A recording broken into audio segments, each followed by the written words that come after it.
Welcome to Champion Minded, the podcast for those who aim for excellence, not only in the sports arena, but in life. My name is Allistair McKay, author, speaker, mindset and performance coach, and my goal is to help you unleash your unlimited potential and provide you with the tools to achieve greatness. Are you ready to become champion minded? Then let's do this. Hey everyone, welcome to the Champion Minded podcast, or welcome back to it. I'm Allistair McKay. In this episode of What It Takes, I have the Director of High Performance at the Seattle Mariners, Andy McKay.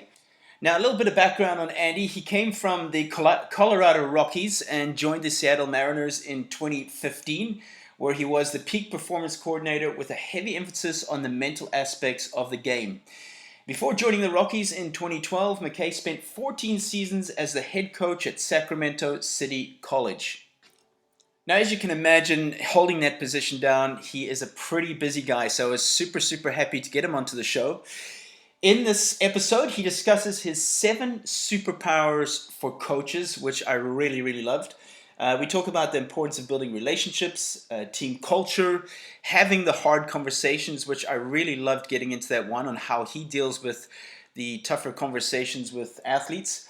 Also how he defines success, how he defines pressure, and of course we spoke about leadership as well. So I know you guys will enjoy this one. Andy does provide his contact details at the end, or where you can follow him on social media, which is mostly Twitter, Andy McKay HG. And without further ado, here he is. Andy, welcome to the Champion Minded podcast. Thanks for having me. I've been a fan of your books and follow you on social media, so I'm honored to be here, and I'm glad to participate. Andy, you're the head director of player development for the Seattle Mariners in the MLB. What does that role involve, and could you explain a little bit more about your day-to-day tasks? Sure. So, I get asked that question a lot, certainly by people outside of professional baseball. And, it's a bit like being the principal of a high school. You're kind of in charge of everything that happens in the player development department. So you are overseeing 6 teams, our 6 minor league teams, all of the players, all of the coaches, and the curriculum as to what's going on a day-to-day basis. So you're kind of, you're in charge of developing our minor league players, our systems, our people, our process, and, trying to bring all of that to life and make it better on a consistent basis, and ultimately, supply as many players to the major league level as possible. So, on a day-to-day basis, it's, it's all over the place. There's a lot of travel involved to different games because, again, you're kind of the head coach of 6 different teams. To put it that way, there's a lot of communication. There's about 50 staff members. There's, in the ballpark of 200 players, and they all have your cell phone. There's a lot of process development. How do we want to teach this? How do we want to teach that? What are the things that we can do better? What are the things we have to stop doing? And you stay busy. Like that would be the easiest way for me to put it. It is a 24/7 job, just because of the magnitude of it. Now, obviously, I was looking at, a little bit of your background and so on. You come from a psychology background and performance, and you are a baseball guy. You played yourself. You have a lot of experience. So would you say you've made your position in a unique position in a way, or does every MLB team have, a director of player development in what you do? Because it seems like you wear a lot of hats. Yeah, so every team will have a director of player development, and they might be titled differently, but there is somebody in each organization who is responsible in the same way that I am. And your point is well taken. There's a lot of unique paths to get to this spot. My background in psychology, which it's kind of who I am. It's what I believe. It's how I've always coached. It's what I've always taught. So it certainly, it stays with me in this job.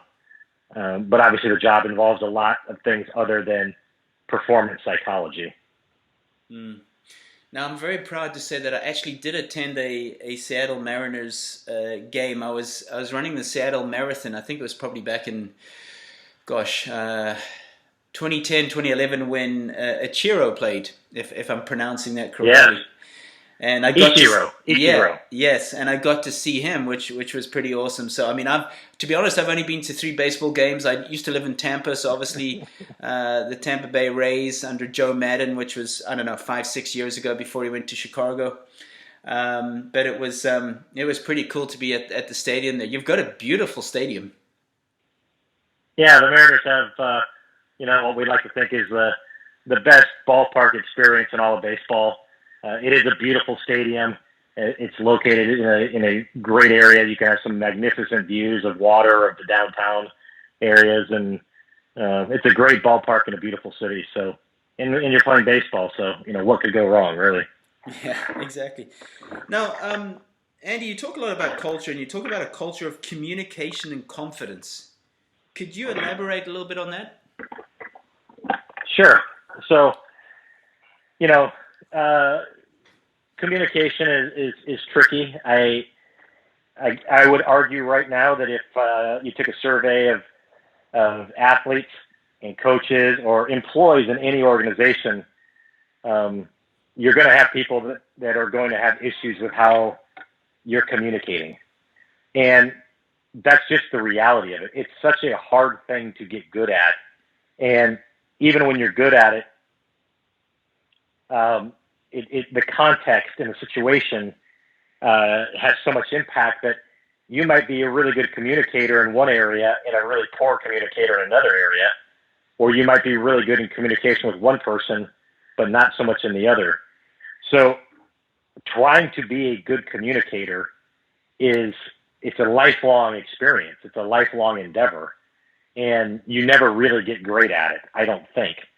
And it's always, no matter how good you are, you're always one situation away from instantly becoming a bad communicator in the eyes of a certain person. So I just think I use a term a lot, awareness is curative. If you can just keep it at the forefront of your awareness, that my job is to communicate. What does that mean? Obviously it means speaking skills. And your ability to talk, certainly in front of a group, your ability to organize your thoughts in your head, to transmit a coherent message, your ability to simplify things, your ability to listen, your ability to write emails, your ability to create presentations, your body language, all of these things are all topics of discussion, and they're all opportunities for you to get better. And whether it's the tone you use, your body language that you use. And then where that connects to confidence is that confidence is usually what makes many of those things happen. It's really tough to speak publicly if you don't have confidence. It's really hard to communicate something to somebody if you don't have confidence in your ability to do it, or if you don't have confidence in the thing you're trying to sell them on. It's tough to get people to buy into you as a person when you don't present yourself confidently. Agreed. And so confidence and communication, they do work together. And because what ends up happening is when we're confident, we're basically allowed to kind of get out of our own way and then just focus on the other person or the situation that we're in. When we lose confidence, or when we're not confident, our attention just all goes internal. And so now, rather than speaking and reading the body language of the person you're speaking, or reading the tone, or reading the room, so to say, your conscious level, you're consciously back to focused on your own voice, and you become very self-critical. Mm-hmm. And at that point, things start to unravel very quickly. Mm-hmm. And anytime you're speaking or communicating or presenting, your focus and attention has to be on the receiver. Mm-hmm. And once your attention moves inward towards yourself, you become self-conscious, and the spiral has begun at that point. And that can be just in a simple conversation. It can be in a hard conversation. It can be in front of a presentation to 10 people in your department. It can be in an email that you write to 500 people. It can be in a massive group presentation. It's all the same thing. The focus has to be external towards the end receiver. I like that we're going into communication here, because I agree with you. It's one of the keys to not just being a great leader or a great coach, but it's one of the keys in life. I mean, you think about relationships and so on and so forth. It's all about communication. But Andy, if you could share 2 or 3 traits of a good communicator, what would they be? Yeah. I would start with, and I won't deal with confidence because we just kind of talked about it a little bit. But I would start with, I would just say some level of awareness that, as somebody who taught for a long time in a classroom, you get really used to looking at your students and understanding, are they listening to me? And that feedback is instant. As you begin to listen to your own interviews, or you begin listening or watching yourself on video, and not out of a narcissistic way, but out of a, I need to get better at this way. And I'll agree with you. That's not easy, because I've done that myself, and it's painful.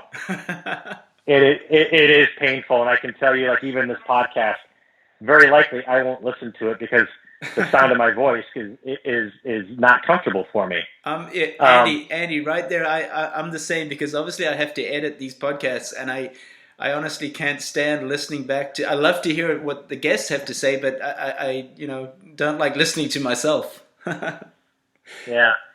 So I would say some level of awareness. Am I speaking loud? Am I speaking too softly? Am I yelling? Am I getting so excited it's coming across as being anger? And the way that awareness comes is out of your attention to the end receiver. And so that would be one, I think, is huge. The biggest one is listening. And it's the hardest thing for all of us to do. And we all do it. If you're listening to this, you're guilty. That as soon as the other person starts talking, we just use that as an opportunity to check out and start formulating our next thing we get to say. Or we start formulating our response before they're even finished talking. So I think most people, as we get older and we have more experience, we do start understanding a bit more that communication is really more about listening and reading a room. And that's hard to do when you're focused on yourself. So that's where humility comes in a bit. And I think those are great traits. And I find that a level of vulnerability really plays well. That a super polished speaker tends to come across as being overly prepared and robotic. Yep. As opposed to somebody who's speaking from their heart. I agree. And so there's a fine line, because obviously as an executive or as a leader, you have an obligation to be organized. You don't want to be long-winded. You don't want to ramble, but yet so there's a sweet spot. And somebody told me this, and it's always stuck with me.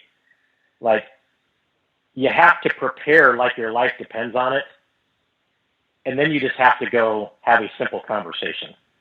And you hope that through your preparation, your key points stick. And, and I'm kind of getting off the rails a little bit here, but like a presentation, the art of giving a presentation is an art. But there's a lot of science to it, and there's a lot of tricks to it. And knowing how to begin it, it's like all musicians talk about. The hardest part about a song is starting and ending. The middle of the song just kind of rolls, but how to start it and how to end it, that's the trick. How do I start a presentation? How do I end it? How do I stick to a timeline? How do I build in things in case I run short and I need more time to fill? Because if you run out of time and you don't get to wrap it up with the summary and the key takeaways, you've just lost a huge opportunity to communicate your message. So, and as a coach, what I would say is it's really hard to separate yourself on content. And I was just talking about this with a group this morning. Content is everywhere. Information is everywhere. You separate yourself on communication. You separate yourself on your ability to deliver content, because the content is not a secret any longer because of social media, because of podcasts like this, because of the internet. We can all go find out the information we need, but it's who can deliver it in a way that somebody can receive it. That's where you make your money. Really, some good points there, Andy. I've always believed leadership and coaching is, basically is public speaking. But, where it changed for me as well was, I don't know if I was listening, if it was a TED talk or it was something on YouTube, but the person explained that, get up there and share what you know. And that word share really stuck with me in terms of, don't get up and present, don't get up and speak, don't get up and, obviously maybe you have PowerPoint slides or whatever it may be, but share what you know and be human. And that just stuck with me. It was so simple. When I began obviously speaking on conferences and so on and so forth, I try and recite it. And that's just the worst thing you can do, because you're going to forget some of the stuff. You might panic a little bit, whatever it may be, but just share. And what I loved what you said at the beginning of this was vulnerability. They want to know that you're human. They want to know that you also sometimes mess up. And in fact, that's one of that's one of the things I've changed in speaking is actually breaking the ice, so to say, by getting up and one of my first stories is something where I've messed up, being vulnerable. Yeah, the vulnerability plays, and again, there's a balance and there's a sweet spot to everything. You want to be vulnerable to the point where it becomes a distraction, or when it begins devaluing your message. Yes. When it begins devaluing your content. Humor can be great, but you're not there to tell jokes. Vulnerability can be great, but you're not there to tell everybody all of your deficiencies. And again, I've erred in both ways.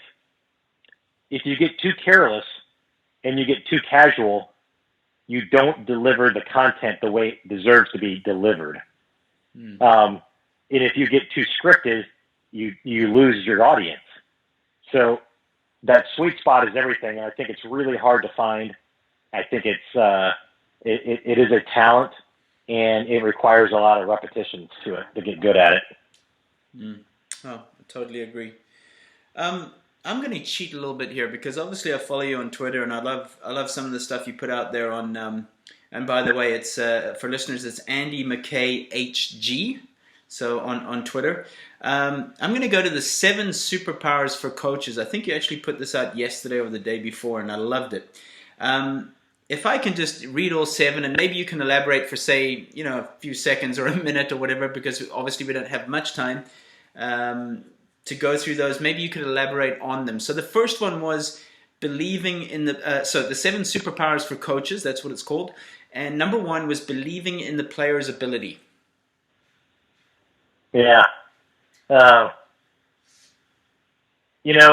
came from Bob Rotella, a golf coach. Mm-hmm. And I do believe it. As a coach, you have to believe in your players' abilities oftentimes more than they do. And you have to be able to see them doing things that they don't see themselves doing, because when you lose that belief in them, you're going to lose the commitment to them. and you're not going to see value in what you're trying to do. And so when you don't believe that your player can accomplish X or Y or Z, you're not going to give them what they deserve. And coaching is such a profession that is so much about the other person. You know, your job is to become as committed and focused on somebody else's dream as they are. But you can't bring focus and commitment to something that you don't believe in. And so, like in my line of work, players who want to be Major League Baseball players, if I don't believe that they can do it, I'm not going to challenge them hard enough. I'm not going to push them. I'm not going to deliver the truth to them. And ultimately, I'm not going to be as emotionally engaged in that as I need to. And so that foundation of always finding a way to believe, always finding a reason to believe, always finding a path forward for that player, no matter how thin it might be, no matter how thin it might be, I guess, is critical. You know, why that resonates with me is because I'm actually busy on my next book, which is on leadership, and I have a lot of sports. It's relative to sports as well, and I'm going to read you a little passage here, which will probably resonate with you. When you believe in someone, you lead them differently. You encourage and challenge them. You hold them to a higher standard. You commit to helping them get to the next level. Belief shapes our effort in leadership. When you believe in someone, something in them changes, as you just mentioned there, Andy. They start to see what's possible and they believe they can do it. They generate hope, more energy, and commitment becomes stronger. The doubt that's once been filling their head gets quieter as the voice of inner belief gets louder. And I'm sure that resonates with you with regard to, and you're saying exactly those same things as when you put belief in them. And it goes along the same lines as trust. To get others to trust you first, you have to trust them first. You know? Yeah, I do see that, and I don't know how much belief I put into people. I just know that for me to do my job well, I have to believe that it can actually happen. And so, for example, if you came to me, and said, I want to be a Major League Baseball player, I probably wouldn't do a great job of coaching you because I don't believe that at this specific point in time, you can become a Major League Baseball player, you know? So come on, Andy. I was a good cricketer in school. Does cricket exactly? and so I would urge you to find a coach who actually believed in you a little bit more. But again, you know, we fail a lot. Things get hard, and you got to believe in people at their worst. You got to believe in them when they're bad. You got to believe in them when things aren't going well. And so. Yeah, and there's a reason why I put that number one, because I do think it's the foundation. Perfect. Let's move on. Number 2, telling the hard truth with love. I think this is my favorite one out of the 7. Yeah. I believe that it's you know, we can't get better at things that we don't know we have to get better at. And this is another skill that it takes time, it takes repetitions, but if you're not able to deliver the truth to the player, that player can't get better because they don't know that they need to get better at something. They don't understand their deficiencies. And in baseball, you're looking at there's 30 teams. So there's only 750 jobs, and they're all taken. So these players are trying to do something that is so hard. And once you get there, it's even harder to stay there. And so thinking that they can accomplish this without having all of the information would just be a fallacy. And so we have to have the courage to deliver the truth. We have to be skilled enough to do it with love and compassion and kindness, but we cannot let players believe things that aren't true. And we can't, you know, and I use this analogy all the time. Like if I go to the doctor and he understands that I have cancer, I want him to tell me I have cancer. I don't want him to keep it positive. I don't want him to, you know, try to keep the atmosphere good. I don't want him to keep the environment, you know, good vibes only. I want him to tell me the truth and then help me overcome it. And I look at coaching the same way. When a player has deficiencies that are going to not serve him well and possibly keep him from realizing his potential, it's your job to make sure he's aware of them and then to help him overcome them. Mm-hmm. And this is another area, it's part of communication, but it's hard. It's not easy. That's why it's called a hard conversation. No matter how good you get at it, it's still a hard conversation. And the way I do it is I just tell myself, if I don't have this conversation, nobody else will. And therefore, this player doesn't have as good of an opportunity as he should. Mm. And then at that point, I'm just putting my feelings ahead of my job. And my job isn't for me to feel good. My job is to help players. And I have to put that ahead of my personal feelings and my personal comfort level. I mean, this is a great subject, because I was speaking to somebody yesterday in the corporate world as well, and they were asking me for my opinion of a team member that isn't obviously performing to the standard that they uphold. So, he was asking me what's the best way to go about this, because there is feelings involved. They play golf together,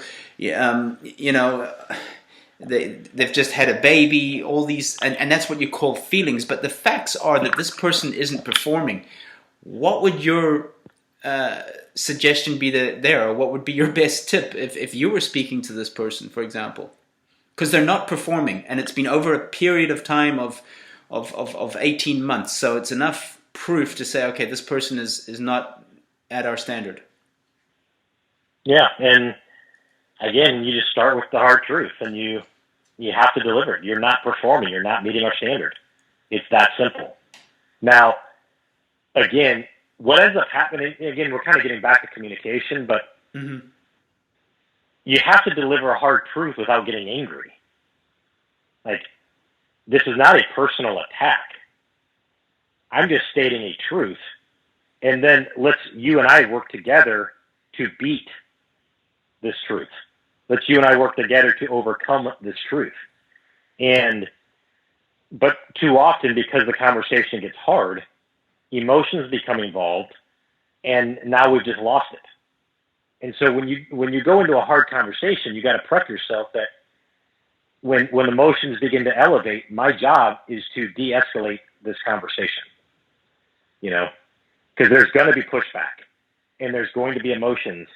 And if my emotions get turned up in response to their emotions, I'm not doing a good job at this. Mm-hmm. And so you can kind of expect it and predict the predictable, and know that this is going to get heated. Likely, there's going to be emotion, and my job is to de-escalate it.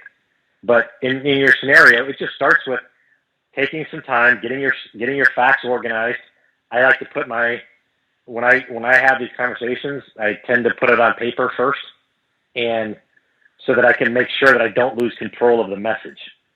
And I don't want the conversation to go off in different directions. I want to stick to the point that we're trying to address. And in this example, you're talking about a lack of performance.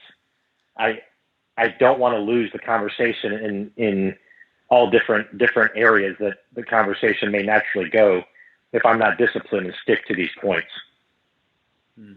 Good advice. Number 3, simplify without losing substance. Yeah, that's a big one right there. And, I think getting better at something oftentimes just comes down to your ability to do it simpler. If I have a book, if I have a manual, and, it takes me 2 pages to put my thoughts on paper, I want to cut it down to a page and a half. And then I want to cut it down to a page. But I want to do this without losing any of the substance of it. And just like in this podcast, a 30-minute podcast is better than a 45-minute podcast, which is better than an hour-long podcast. So the trick is, how do you get good enough as a host to turn what used to be 60 minutes into 45 minutes, and what you've eliminated in the 15 minutes isn't critical. because we all know attention is a form of currency, and a lot of people don't have an hour, but they might have 45 minutes or they might have a half hour. So how can we drill down? And so now you get into, how do I ask better questions? How do I ask better follow-up questions? And how do I edit better so that I can deliver, an elite product in the shortest amount of time possible? When you write a book, the shorter the book, the better. And because at that point you have a better chance of capturing your audience and maintaining their attention. So, but you can't shorten the book by eliminating things that have huge value, So it's fewer words, but without losing substance. It's fewer pages without losing substance. And I hope that kind of makes sense what I'm trying to say. Absolutely. No, absolutely. And I like that. I mean, it's basically the way we've had to change coaching over the years as well, of being more like a Twitter coach, of getting your message across as clear as possible, as short as possible, because then you can hold attention. In fact, it's one of the reasons why I wrote Champion Minded, the book, in a very short version of chapters, where there's only 2 pages or 3 pages per chapter, because it's digestible. And it's exactly what you're saying there right now, is get your point across where it's understood and then move on. So great advice. Number 4, being vulnerable. I think we've already touched on being vulnerable, so I want to be respectful of your time. Number 5, emotionally tied to process more than results. Yeah, so meaning I want to be focused on my process more than I am on my result, okay? Because ultimately results aren't controllable. If they were, somebody would have controlled them by now. Meaning somebody would win every game. Somebody would actually get a hit every time they go to home plate. So the results I get aren't controllable, but I can create a process that gives me the best chance to get to my result. Once I create that process, I have to be focused on executing that process more than I'm focused on whether I get the results or not. And that's really hard to do because we all get paid for results. But it's a catch-22. It's a yin and yang here, that I have to be able to let go of the things I can't control, and I just have to focus on the things that really matter. So I'll go back to just like this tweet that you're referencing. If coaches would care more about these 7 steps and less about the scoreboard, my guess is the scoreboard would be in their favor more often. Does that make sense how I explain that? No, absolutely. I mean, you're breaking down the important factors. You're keeping it simple, and that's why I particularly love this tweet. Not because it's a tweet, but because it's giving the things that are important, the things that are the most important to you, and what you find in getting a process in front. So, no, absolutely. Number 6, eliminating distractions. This is a big one. Yeah, and there's kind of the big picture of a team down to the small picture of like an individual. But, everything we do in sports is about focus and commitment. And it's about having our mind in the right place at the right time, focused on the right task. And what keeps us from that are distractions. And so we have to be vigilant about removing things from our environment that distract us. And in competition, those can be thoughts. And, but I'll give you a perfect example of this. You go into a professional clubhouse or a locker room, and a player is getting his mind ready to compete that night. And most players will have some type of routine that literally they're kind of transforming into a competitor because they're about to go out on a big stage in front of a lot of people and go compete against somebody else. So there's a bit of a transition of mindset that occurs. So as this transition is happening, if I grab my cell phone because I get a text message, I could open up a text message that could completely derail this transition that I'm into right now. And so, I recommend to players, like, the phone needs to go away at a certain time.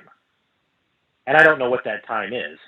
But if you talk to any of the older players, guys that have retired, pre-cell phone era, they understand, like, previously you would leave for a game, and when you left home, you had no way to communicate with people because there was no phone in your hand, in your pocket. Yep.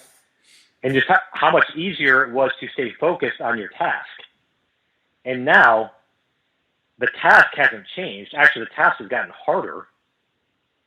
But yet we just carry this distraction called our phone in our pocket 24/7. Now, for some people.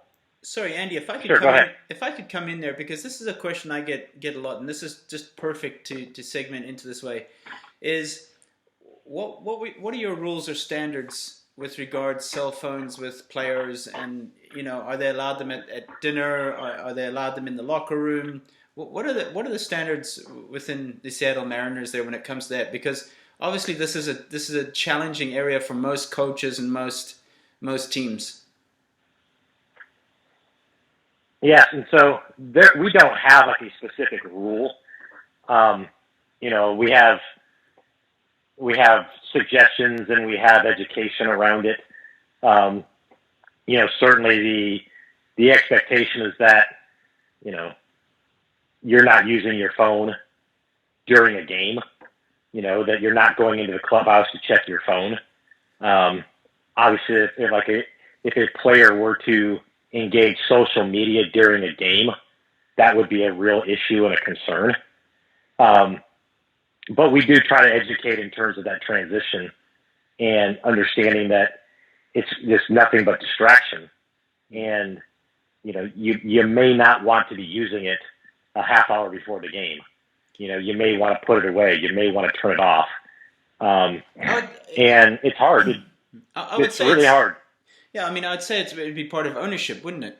Is that you're taking ownership of your position, you're taking ownership of being a professional, of being obviously committed to the team, and so on and so forth. So I would you agree that it would go under the ownership banner? Yeah, I agree with that, and I think that it would be, it's ownership, it is distraction management. And, it can be that. It can be, again, going back to distractions, what you read, what you listen to, if I'm an athlete, I'm probably not going to be dealing with, I'm not going to be reading about myself a whole lot. I don't want to read the comments. I don't want to know what this reporter wrote about me because it's irrelevant, and two, it might make me feel a way I don't want to feel. Yep. And so there's no real value added to my process to understand what was written in the Seattle Times last night. And so, but again, let's say you're just innocently, you're sitting at your locker 45 minutes before a game starts, and there's a today's newspaper sitting there on the coffee table, and you pick it up, and you're getting crushed in the newspaper. That might impact your mindset one way or another. Yep. And so it is a bit of isolation. It's a bit of putting yourself in a bubble. It's a bit of you're protecting your mindset from distractions. Yep. And who you let into that bubble is a conscious choice. And it needs to be small and it needs to be tight. Yeah, I mean, another thing is, you're dealing with adults here. I mean, and you're dealing with ego as well, obviously in professional sport as well. But more important, you're dealing with adults, grown men, for example. So and this is where probably someone like yourself comes in, and why it's so important to have people like yourself in teams. It's about education, isn't it? It's about education of why these things are a distraction, why it's not good to look at your phone the morning of a game, for example, because those things are going to come up, and like you said, that's going to be a distraction. So I agree with you. Everything comes back to education. Everything goes back to being a teacher. Yeah. Because you're trying to create a belief system inside of the player, and the brain is malleable. We can believe things that we didn't used to believe, and consistent messaging of, I use this all the time right now because it's what's happening in America, of what media does to our brain. And our country is divided because our media is divided.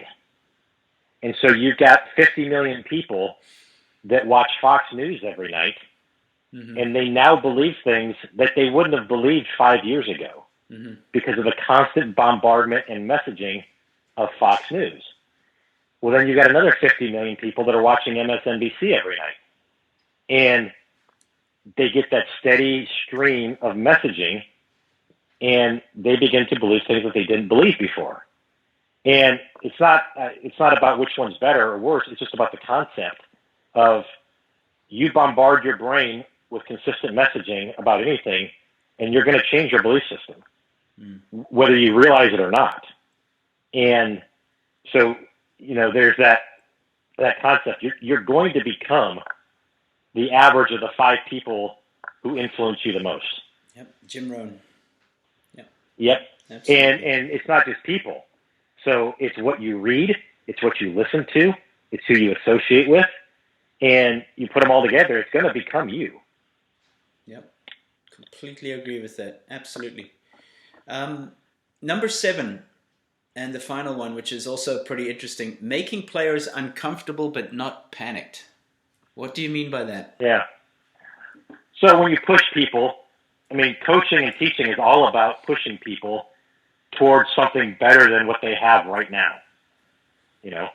And you can't get better inside of your comfort zone. And the comfort zone is fine to be comfortable in. It's just not where you're going to get better.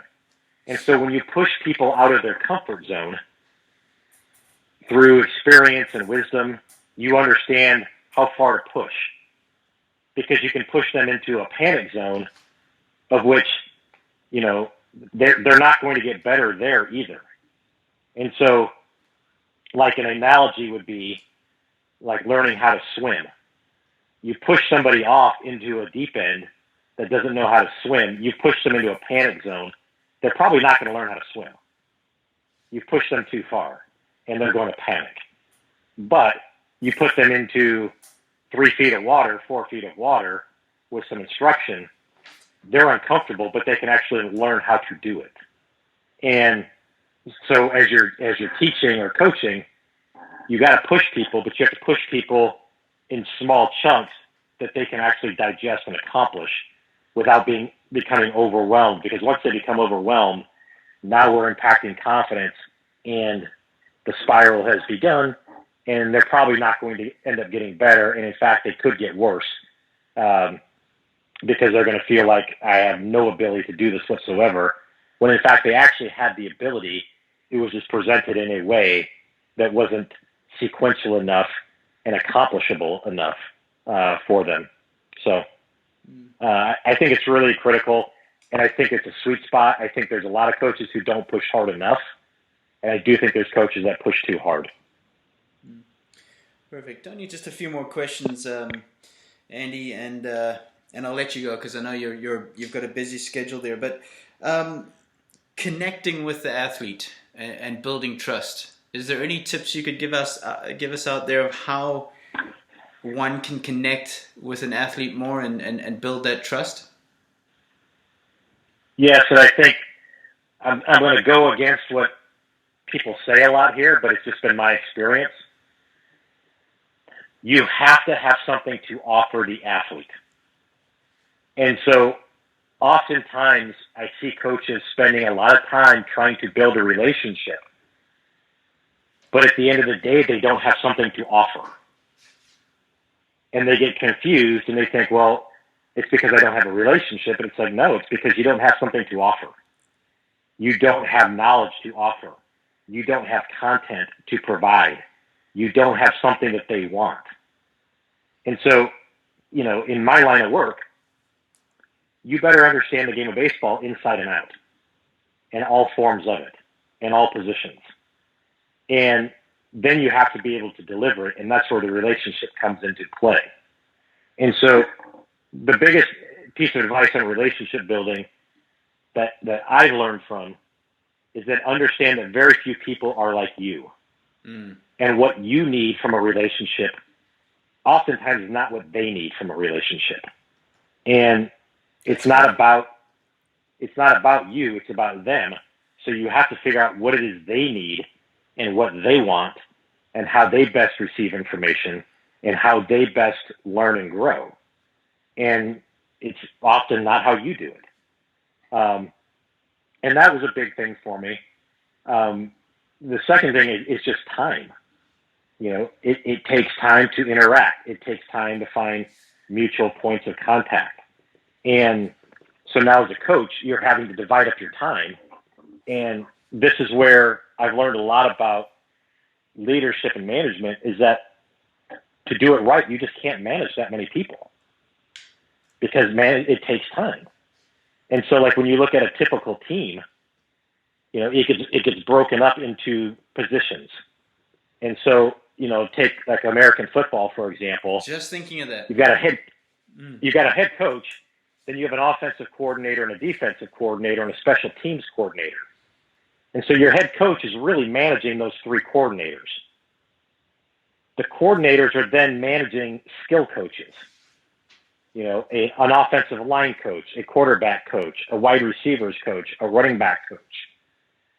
So it trickles down because you start trying to effectively manage more than in the ballpark of like 10 people, it gets really hard.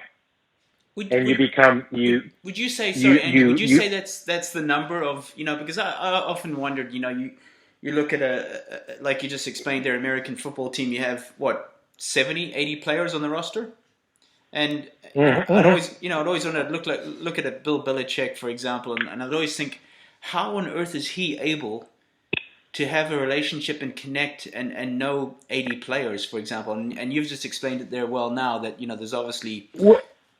Go ahead. Well, my guess is, and I don't know Bill Belichick, but it's, leading is about creating a cascading effect where my guess is he's coaching his coaches far more than he's coaching the players.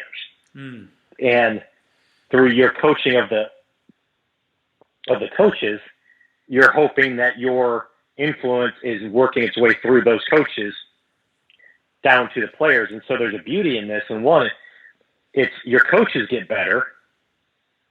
Two, the players actually get better. Okay. And ultimately you're empowering your coaches to do the coaching for you.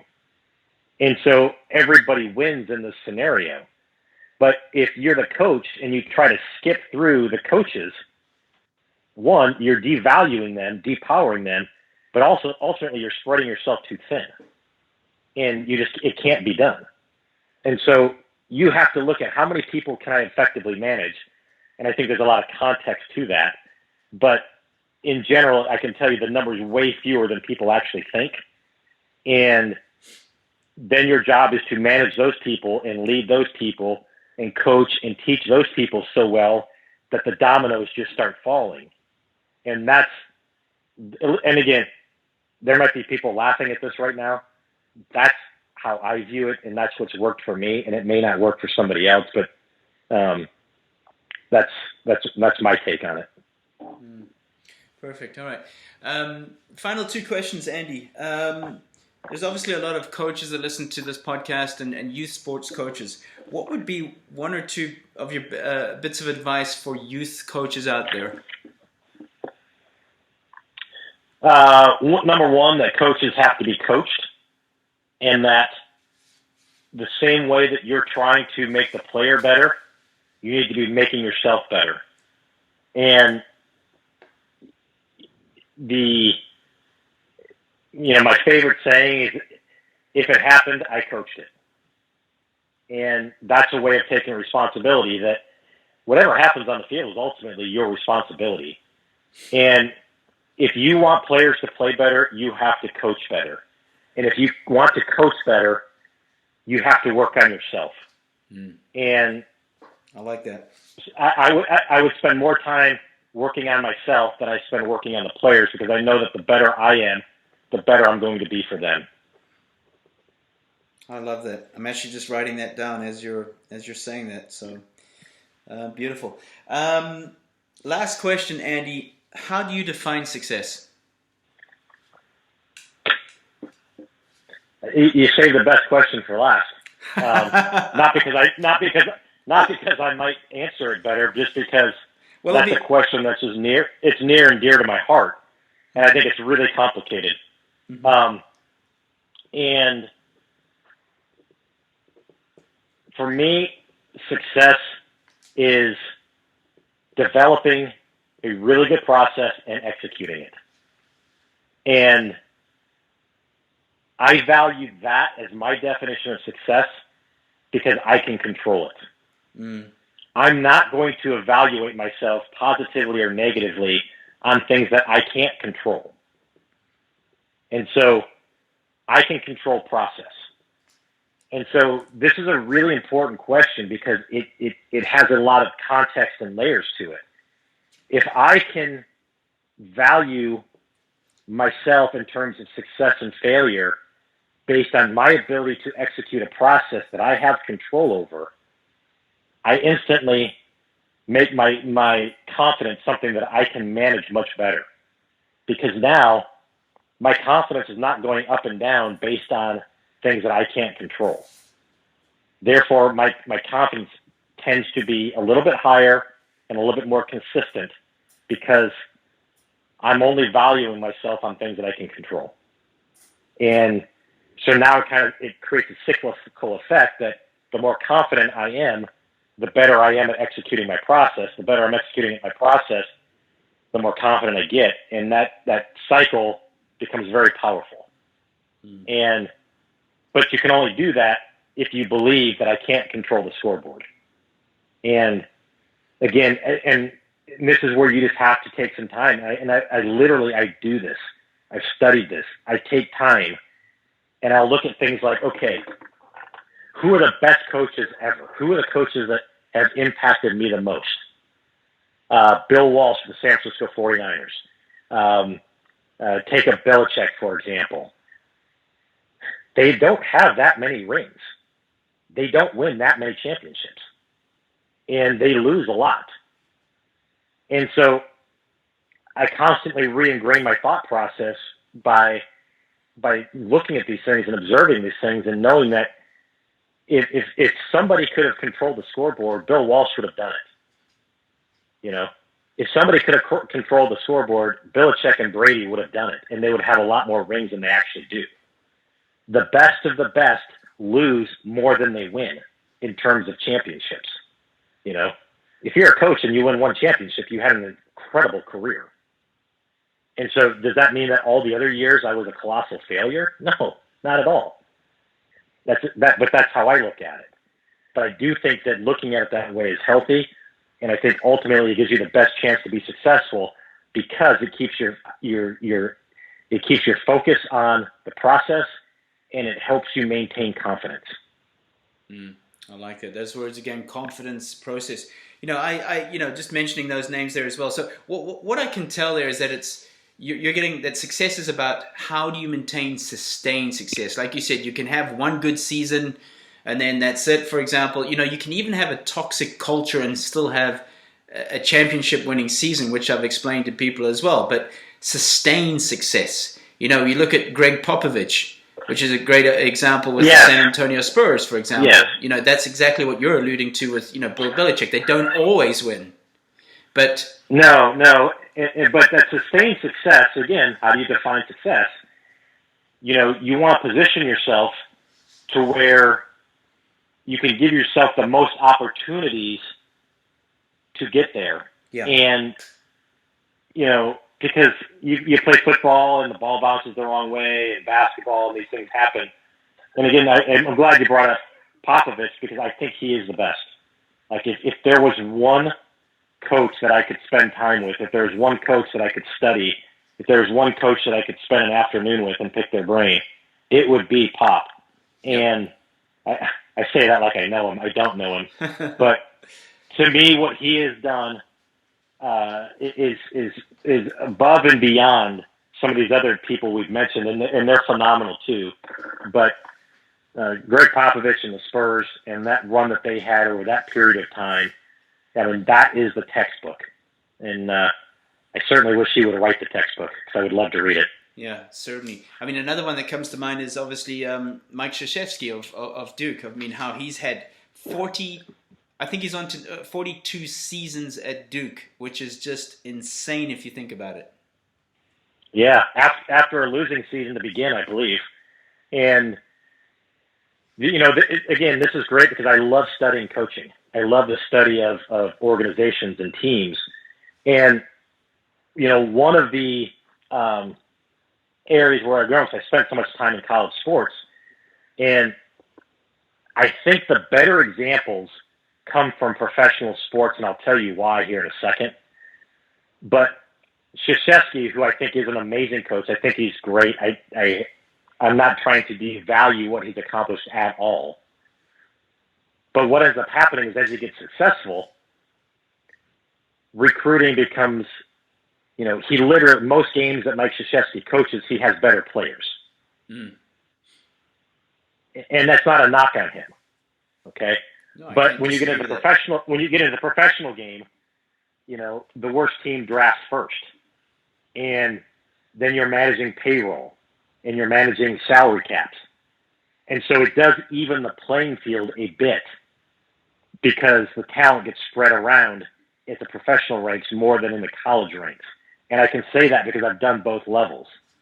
And so, like Nick Saban, for example, again, phenomenal what he's accomplished. But he has better players. And so he's got better players because he's won, and that cycle takes over. But most games that Alabama plays, they're the better team. Yep. But when you get into, the NBA, there's 6, 7, 8 super teams every year, and those teams are going to fight it out. And so when you get those teams that can consistently be there, because talent does matter. And when you start studying and evaluating coaches, it's different when you study organizations because that involves talent acquisition. But when you get into pure coaching, you have to remove the talent acquisition part. And who's a better coach? The coach with the best players who wins the championship, or the coach that doesn't have great players who finishes, fourth in the conference? At times you can say it's the other coach because what he did was bring his group possibly closer to their potential. Mm. And so you have to dig deep when you start studying, and because talent is a separator. And I learned this as a college coach. Good coaches coach and great coaches recruit. And and professional sports does not allow that as much. Obviously, there's free agency and things like that. But at the end of the day, no matter how good the Mariners get, the Dodgers aren't going anywhere, and the Yankees aren't going anywhere. The Boston Red Sox aren't going anywhere. Your season's going to come down to having to play a team that is going to be either better than you or at least equal to you. Mm. And, so. No, you're absolutely right. I mean, I had Valerie Condos Field of UCLA Gymnastics, who was there for 36 years and won 7 titles. And she said, she was mentored by the great John Wood. And she said, listen, yes, you've got to be a good coach and have good management skills and so on and so forth, but you can't win without talent. I mean, that's just the bottom line. I need to have great athletes to win, and that's just, that's a non-negotiable. But Andy, I mean, I could talk for another hour with you. I find this fascinating, love learning from you as well. So, I just want to say thank you so much for taking time out of your day to come on to the Champion Minded podcast. If there's, obviously, if we have followers or listeners that like to follow you, what's the best way on maybe on social media? Yeah, Twitter. I'm not on Instagram. I have a Facebook account. I don't do anything with Facebook, so just Twitter. Andy McKay, HG. The H is for my son Hank. The G is for my daughter Gabby. And I try to put some content out there because I've learned from Twitter. I've expanded my network. I've learned things. So I think we all have a responsibility to add content and bring value to it, because it is a wonderful tool when used the right way. Couldn't agree more. Andy, enjoy the rest of your afternoon, and thanks so much for coming on to the podcast. Thank you for having me, and have a wonderful holiday season and stay safe. Cheers. Thanks, Andy. So there you have it, guys. I hope you enjoyed that one with Andy McKay. Super happy to get him onto the podcast. Remember, this podcast is available on iTunes, YouTube, Amazon Podcasts, and via my website, allistairmccaw.com. Connect with me on social media, on Twitter, at Allistair McCaw, on Facebook, Allistair McCaw page, and on Instagram, Be Champion Minded. So, until next time, remember, you were made for greatness. Now go do the work. Stay champion minded.